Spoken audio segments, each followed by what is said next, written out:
দশম শ্রেণীর ইংরেজি দ্বিতীয় পত্রের সবথেকে সহজ একটি টপিক ট্যাগ কোয়েশ্চেন। ট্যাগ কোয়েশ্চেনের রুলসগুলো জানা থাকলে এখান থেকে 5-এ 5 পাওয়া সম্ভব। তো আমরা আজকে চট্টগ্রাম বোর্ড 2019 সালে আসা প্রশ্নটা সমাধান দেখব, পাশাপাশি নিয়মগুলো বলে দিব। বাক্যটি যদি অ্যাফার্মেটিভ থাকে আমাদের উত্তর করতে হয় নেগেটিভ, আর বাক্যটা যদি নেগেটিভ থাকে তাহলে আমাদের উত্তর করতে হয় পজিটিভ। ট্যাগ কোয়েশ্চেনের নিয়ম হচ্ছে প্রথমে অক্সিলারি ভার্ব বসে, তারপরে সাবজেক্ট বসে, আর সবার শেষে একটা কোয়েশ্চেন মার্ক বসে। There is little water in this pond. এখানে দেয়ার হচ্ছে subject, is auxiliary verb, is main verb হিসেবে বসছে। এখানে লিটল কথাটা মনে রাখবা, যদি বাক্যে লিটল শব্দটা থাকে তাহলে বাক্যটা হবে নেগেটিভ, আর আমাদের ট্যাগ কোয়েশ্চেনের উত্তরটা হবে পজিটিভ। তো আমরা নিয়ম কি জানি, প্রথমে অক্সিলারি ভার্ব বসে, তাহলে অক্সিলারি ভার্ব বলতে এখানে মেন ভার্ব হচ্ছে অক্সিলারি ভার্ব, তাহলে প্রথমে ইজ বলবে, তারপরে সাবজেক্ট বলবে। তাহলে এখানে সাবজেক্টটা কি, দেয়ার, তাহলে ইজ দেয়ার, আর সবার শেষে কোয়েশ্চেন মার্ক। এটা বাক্যটিতে লিটল শব্দটা থাকার কারণে আমরা ইজের সাথে নট লিখি নাই। এখানে কিছু শব্দ দেওয়া আছে, যে শব্দগুলো যদি বাক্যে থাকে তাহলে নট বসানো যাবে না।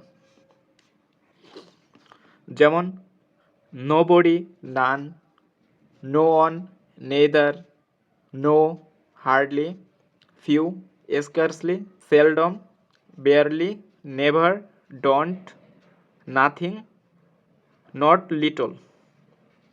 তোমাদের প্রশ্নে বেশিরভাগ এই হার্ডলি শব্দটা আসে,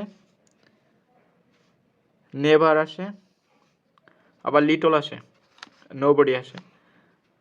এই শব্দগুলো যদি বাক্যে থাকে তাহলে তোমাদের বাক্যটা ট্যাগ কোয়েশ্চনটা পজিটিভ বানাতে হবে। বি নম্বরে বলছে নোবডি রেসপেক্টস এ ডিসঅনেস্ট ম্যান। তো এখানে এটা হচ্ছে ভার্ব, আর এটা হচ্ছে সাবজেক্ট। ট্যাগ কোয়েশ্চনের নিয়মটা হচ্ছে, যদি সাবজেক্টের জায়গায় যদি অল থাকে, এভরিবডি থাকে, এভরিওয়ান থাকে, সামবডি, নোবডি, নান, নো অথবা অন, নেইদার, এই সকল শব্দ থাকে, অথবা প্লুরাল শব্দ থাকে, সেক্ষেত্রে আমাদের সাবজেক্ট হিসেবে দে নিতে হবে।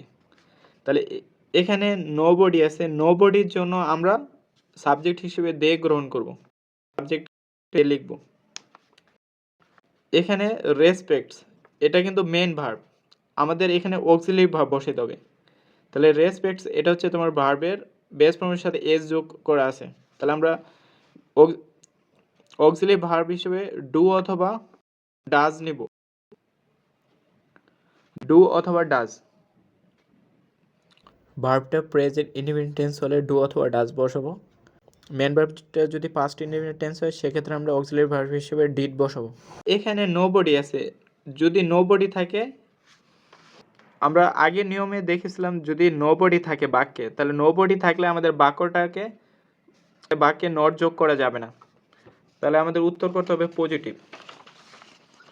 তাহলে দে এর সাথে ডু বসে, তাহলে এখানে আমরা ডু লিখব, আর নোবডি থাকার কারণে আমরা ডু এর সাথে নট বসাবো না, তাহলে এটার উত্তর হবে ডু দে। সি নাম্বারে বলছে লেটস এনজয় এ পিকনিক। যদি ট্যাগ কোয়েশ্চনের প্রথমে লেটস পাও, লেটস পাইলে উত্তর হবে শ্যাল উই, অন্য কোনো উত্তর হবে না, লেটস দেখলেই শ্যাল উই বসে দেবা। তারপর ডি নাম্বার বলছে হোয়াট এ পিটি। এটা একটা এক্সক্লেমেটরি সেন্টেন্স। তো এক্সক্লেমেটরি সেন্টেন্সে এখানে কিন্তু আমাদের সাবজেক্টও নাই, ভার্বও নাই। যদি সাবজেক্ট ভার্ব না থাকে তাহলে আমরা এটা ইট ইজ ধরে নিব, ইট ইজ।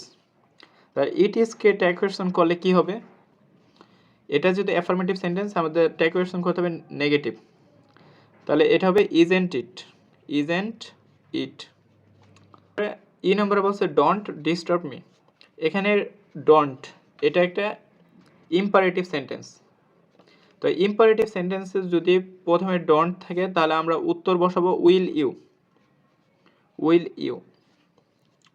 এখানে বলা হয়েছে ইম্পারেটিভ সেন্টেন্সে যদি ডোন্ট দিয়ে শুরু হয় তা নিচের নিয়ম ব্যবহার করে অর্থাৎ কোশ্চেন করতে হয়। ডন্টের জন্য আমরা কি বসাবো?